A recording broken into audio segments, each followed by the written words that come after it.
Moi, je pense que c'est pas le fun à être dans sa maison, assis dans son divan, puis sentir les petits courants d'air froid. C'est vraiment important de mettre de l'argent à la bonne place. Un plancher, ça se change. L'isolation dans un mur, ça se change pas. Fait que mettons la Cadillac dans nos murs si on n'a pas les moyens de se permettre les deux. Puis bon, ben les planchers, on les changera s'il faut les changer.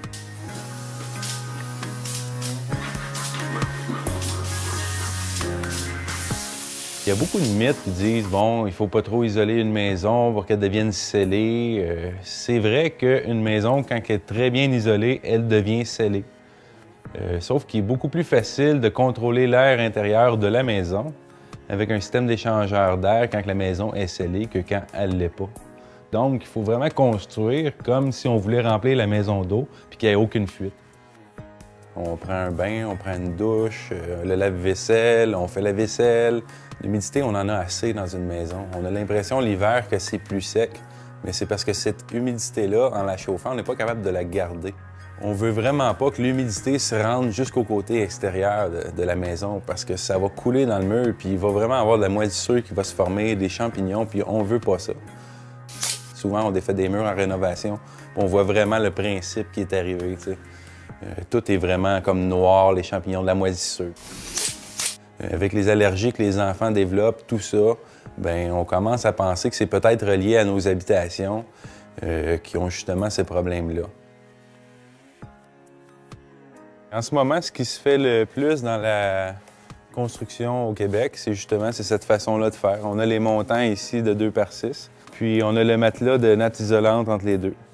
J'ai un contact direct avec l'extérieur. Je mets mon polythène.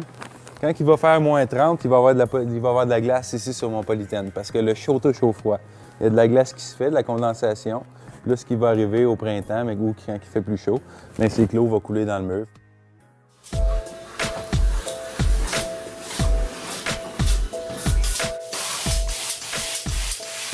Il y a aussi la méthode d'isolation à l'uréthane, qui est une méthode, selon moi, qui est la Ferrari de l'isolation. C'est un isolant qui est pulvérisé sur le mur. Et on vient vraiment tout sceller, soit le moindre trou que le plombier ou l'électricien ou le gars de ventilation aurait fait. Puis en plus, l'uréthane rentre en arrière de la charpente pour vraiment venir enlever les ponts thermiques du froid vers l'intérieur. Donc c'est vraiment la façon de faire la meilleure qu'on a trouvée pour sauver du temps avant, pendant et après. Une maison d'ici comme ici, qui est environ 1800 pieds carrés habitable, on parle d'environ de 4 à 5 ans pour rentrer dans notre argent. Sauf que c'est un surcoût qui est facilement calculable. Le confort aussi, qu'on va habiter cette maison-là, on va être bien, il n'y aura pas de courant d'air.